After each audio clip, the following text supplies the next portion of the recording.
Tenía tantas ganas de aventar los zapatos porque además de que estos estaban muy desgastados, al caminar se les metían las piedras, por lo que a cada rato me tenía que detener para quitármelos y sacudirlos. Andar descalza tampoco era opción. De vez en cuando sentía a través de la delgada suela las piedras y ramas del camino que lastimaban la planta de mi pie. De todo el rato que estuve caminando sin rumbo, decidí tomarme un momento para respirar profundo y reírme de mi propia situación. Estaba por caer la noche y yo no tenía la más mínima idea de dónde me encontraba. Estar perdida no era lo peor. No podía regresar a casa sin el niño.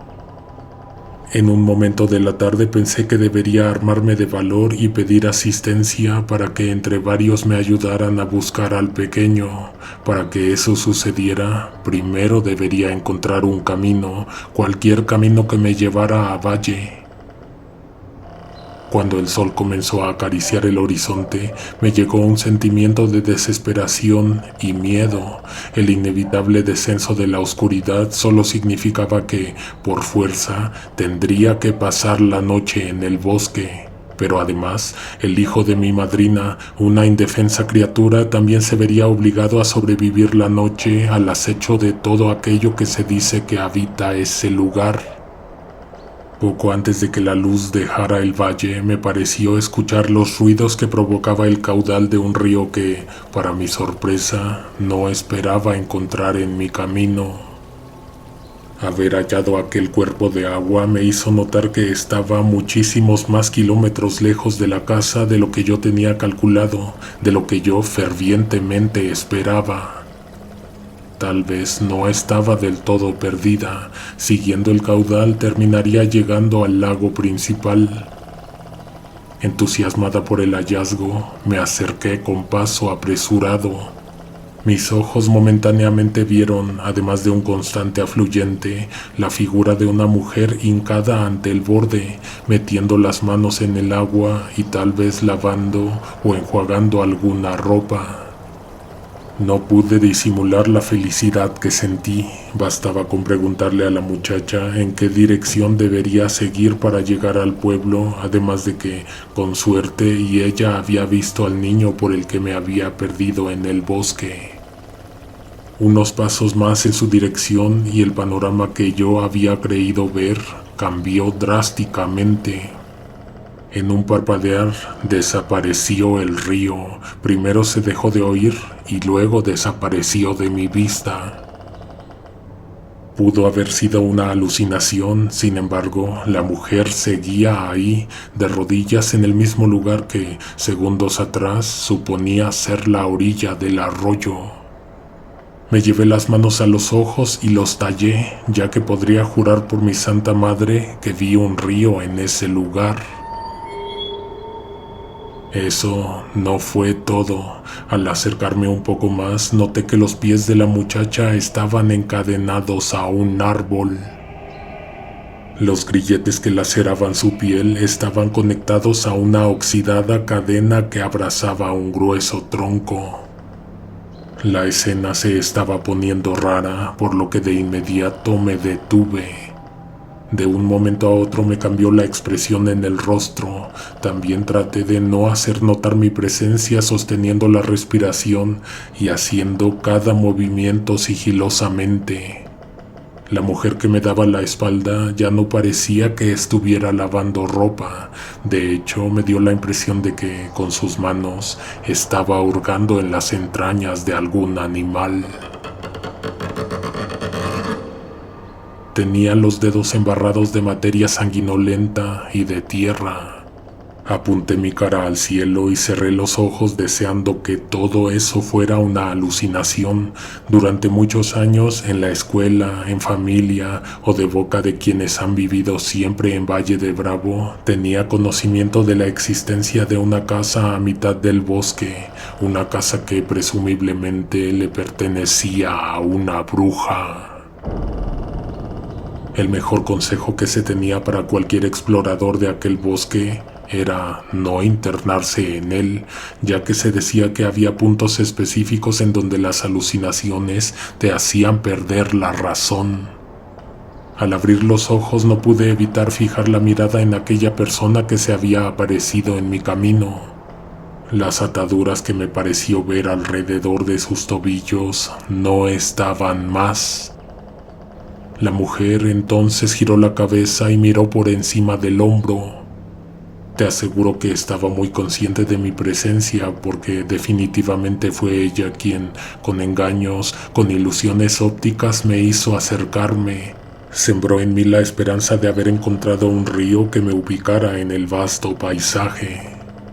Las manos que manipulaban los despojos estaban deformadas, los dedos se veían largos y esqueléticos, de su cabeza caía una rala cabellera, además de que en ese rostro no había ojos, sino dos vacías cuencas que de todas maneras parecían mirarme fijamente. No había de otra, era la bruja de la Casa Negra. Sin importar la colección de piedrillas que se habían acumulado en mis zapatos, caminé de espaldas, apoyando mi peso en las puntas de los pies, haciendo como que nada había visto y demostrando que no me quería involucrar en eso que tenía ante mí. Fue muy tarde. Una vez que te encuentras a la bruja, dicen que no hay escapatoria. Me eché a correr sin saber en qué dirección lo estaba haciendo. Aunque no escuchaba que alguien viniera atrás de mí, yo estaba segura y temerosa de que en cualquier momento algo o alguien me tomaría de los hombros, o del brazo, o del pie.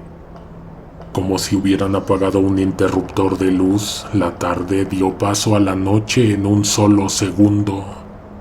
El poco sol que iluminaba el valle y el monte se fue en un parpadear. Los árboles y sus ramas desaparecieron de mi vista. De hecho, todo quedó sumergido en total oscuridad. La Casa Negra no debería estar nada lejos de ahí.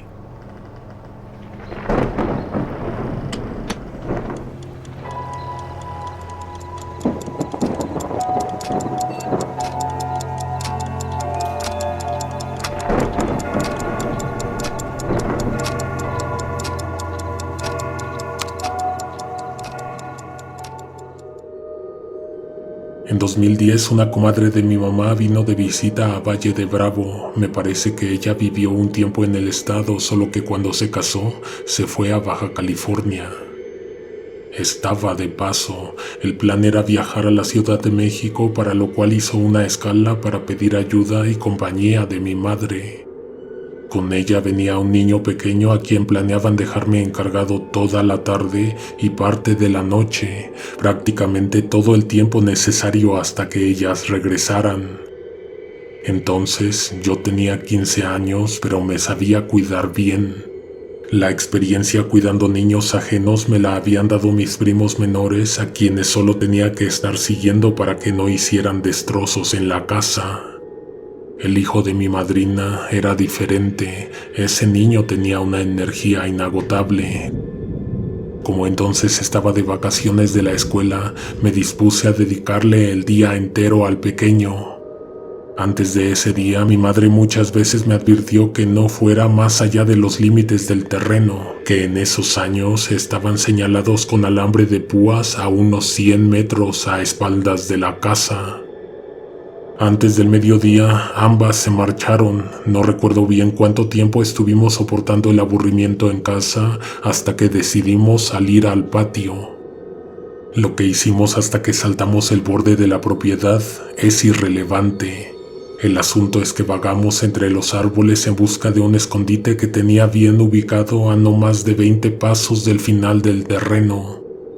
Estuvimos un buen rato llenándonos de tierra y revolcándonos en las hojas secas hasta que escuchamos los chillidos de un perro a unos metros de distancia. Resultaba tormentoso escucharlos y no hacer nada. Por esto mismo tomé de la mano al chico y juntos caminamos hasta donde escuchamos que el animal se retorcía de dolor. Encontramos un montón de piedras acomodadas en forma de una pequeña pirámide. El ruido se detuvo tan pronto estuvimos en el punto donde parecía surgir. Sepultadas entre las piedras y envueltas en un pedazo de periódico, habían 2 patas recién arrancadas a un canino. Eso no parecía otra cosa más que brujería. Si esas extremidades no le pertenecían al animal que oímos chillar, definitivamente podría haber sido algo que alguien colocó ahí e hizo sonar para llamar nuestra atención. Te voy a ser bien sincera, lo que vieron mis ojos sorbió tanto mi atención que cuando miré a mis alrededores, el niño ya no estaba cerca. Volví a la casa esperando que él hubiera regresado por su propio pie, pero no fue así. No estaba por ningún lado y su rastro no era visible tampoco. Regresé a donde encontré el montón de piedras y de ahí partí al frente gritando su nombre, tratando de encontrar en el suelo señal de sus pasos. No pensé que el niño hubiera decidido perderse en el bosque. Tal vez quiso regresar a casa, pero seguramente tomó el sendero en dirección contraria. Sin dejar de gritarle y mirando a izquierda y derecha, me interné en la vegetación. Lo que en un principio me pareció una peripecia o una travesura infantil, pronto me llenó de angustia. ¿Qué le diría a mi madre? ¿Qué le diría a mi madrina cuando las viera llegar a casa y el niño no estuviera conmigo? Lo obvio fue caminar por lo largo de un abierto sendero que rodea la colina, pero luego de una hora adentrada en él, no encontré absolutamente nada. En el preciso momento en que me decidí a volver, me encontré con que el camino que venía siguiendo se había desdibujado a mis espaldas. No había sendero alguno ni para adelante ni para atrás. Sin saber cómo ocurrió, de pronto me vi rodeada de árboles jóvenes y crecidos matorrales. Como remedio para la desesperación, me pareció escuchar los gritos del niño cuesta arriba. Fue siguiendo los gritos del chico como llegué a encontrar a la mujer en el río, bueno, a la bruja. Me daba miedo quedarme sola en el bosque, pero me daba más miedo perder a ese niño para siempre. Creo que para ese momento tú también ya lo pensaste. Lo más probable era que para ese entonces la bruja lo tuviera en su casa. A tientas busqué un árbol, cualquier árbol en el cual recargar mi espalda. Tomé asiento en la tierra y me puse a pensar y a temblar. Me vinieron a la cabeza las advertencias de mi madre, los regaños que me esperaban, el ciento de explicaciones que les tendría que dar a todos. Se agotaba el tiempo y con cada minuto que pasaba yo me sentía menos capaz de regresar a esa hora sin él. También pensé que cuando ellas llegaran y no nos vieran en la casa, se verían obligadas a salir a buscarnos. Por eso mismo guardé silencio y fijé mi atención en escuchar sus gritos de búsqueda. De un momento a otro recordé que mi madrina me advirtió que su hijo era muy travieso. De hecho, la señora, antes de marcharse con mi madre a la capital, nos contó que muy seguido tenía que amarrarle al niño un listón cuando lo dejaba dormido porque ya había pasado en más de una ocasión que el pequeño se despertaba y sin hacer ruido se salía de la casa. Para eso la señora dijo que enredaba un extremo del listón al tobillo de su hijo y el otro extremo se lo amarraba a ella a la muñeca. Así, cuando el niño se levantaba y se bajaba de la cama, ella enseguida era alertada con un tirón en el brazo. Acordarme de ello en ese momento representó una de las más aterradoras coincidencias, ya que, de pronto, algo tiró de mi mano. Era un listón que definitivamente yo no había amarrado alrededor de mi muñeca. Al otro extremo me imaginé había algo que se movía con más fuerza que el pie de un niño. La oscuridad se hizo menos cuando apareció una luz a unos metros de donde yo me encontraba. Era la luz de un foco que atravesaba el vidrio de una ventana tapizada con periódicos. La casa negra me encontró. Poniendo atención pude notar que el listón que se tensaba y se destensaba en pulsos irregulares y que yo aún tenía amarrado a la muñeca iba hasta la puerta de entrada de aquella horrible morada. No quería, pero tuve que entrar. La casa tenía unos cuantos focos encendidos, mismos que estaban embarrados de alguna sustancia que disminuía la intensidad lumínica y cambiaba el color de la luz que proporcionaban. Le decían la casa negra porque todas sus paredes, sus techos, sus pisos estaban pintados de color negro. Añádele las luces de hambre y solo ahora creo que podrás imaginar lo lúgubre y tenebroso que lucía ese sitio. Olvidé mencionar que si me atreví a entrar fue porque muy a lo lejos, pero aún dentro de la casa, escuchaba las risitas del niño que me encargó mi madrina. Claro que me pasó por la mente la idea de que podría ser un falso llamado, una trampa para que poco a poco me fuera acercando más a donde aquella bruja me quería tener. Se dice que tú no encuentras a la casa negra, no se aparece en tu camino por casualidad. El listón me hizo atravesar un par de piezas vacías, llenas de tierra y basura. Las paredes estaban arañadas, maltratadas con inscripciones que, bajo esa poca luz y sobre el oscuro color en el que se mantenían, era difícil de apreciar completamente. Subí las escaleras, caminé a través de lugares en los que no se veía absolutamente nada. Arriba, en la planta alta, en uno de los dos cuartos que tenían sus puertas abiertas, había una anciana sentada en una silla. Podría haber sido la misma que vi en el bosque horas atrás, con sus delgadísimos brazos, con la horrible piel de todo su cuerpo pegada al hueso. El listón me siguió jalando hasta una recámara donde había una cuna y un sucio y apestoso colchón tirado en el suelo. Junto a la cuna estaban los zapatitos del niño. Asimismo, el listón se terminaba en el interior de esta. Me acerqué cautelosamente sin dejar de cuidar mis espaldas. Cuando miré dentro, encontré un horrible salpicadero de sangre fresca. Ahí, el otro extremo del listón estaba amarrado a un pequeño pie arrancado que no tenía cuerpo. Se me escapó el más fuerte grito de horror, tras el cual inmediatamente sentí debilidad, falta de aire y sudor frío. Poco a poco empecé a desvanecerme hasta que no supe nada más. Desperté en el bosque al despuntar el alba.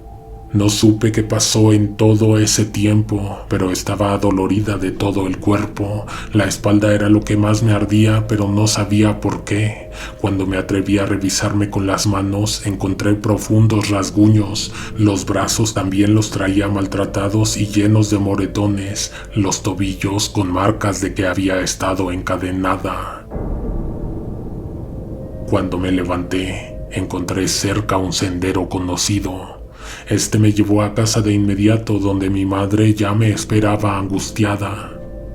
Al verla me solté a llorar. Junto con ella estaba una vecina, dos de mis tías y un par de policías. Te voy a ser sincera, por más que me preguntaban qué me había pasado, yo no podía hablar. Además, tampoco sabía qué iba a decir o por dónde empezar. Nadie me preguntaba por el niño, lo cual se me hizo extraño, pero también me aliviaba un poco. Lo habrían encontrado a salvo. Busqué a mi madrina, pero no la vi. Cuando por fin pude hablar, pregunté por ella y por el niño. Entonces mi madre me dijo que ambos se marcharon tan pronto ellas volvieron de la capital el mismo día, pero por la tarde. Quise averiguar más del niño, pero lo único que me dijo mi madre era que no debía haberlo dejado solo en casa. Al oír eso, el alma me volvió al cuerpo. Había muchísimas otras cosas por las que debería preocuparme, como por ejemplo las heridas, los súbitos sobresaltos que me asaltaban repentinamente, el miedo constante al bosque en el que vivíamos, las horribles pesadillas que me despertaban de madrugada, las escalofriantes visiones de los chorros de sangre en la cuna. De mi madrina supe algo horrible 2 semanas después. Nos llamaron para decirnos que la señora se había matado y que el niño se perdió, se lo llevaron o se escapó. No sé si eso haya tenido que ver con lo que viví o vivimos en el bosque, ya que nunca me quedó claro cómo es que ese niño regresó sano y salvo de las manos de la bruja. ¿Te gustó esta historia? Tenemos otras publicaciones en este canal que documentan la existencia de la Casa Negra. Te dejo los enlaces en la descripción para que corras a verlos. En un futuro estaremos compartiendo más testimonios de este sitio, ya que al momento estamos en pláticas con alguien que también sabe algo, que vivió algo en esta casa. Si no te lo quieres perder, suscríbete y activa las notificaciones. Antes de irte, te pido que nos dejes un comentario y tu like. Si te ha gustado, también te invito a que lo compartas. Nos escuchamos pronto. Alguien te observa en la oscuridad.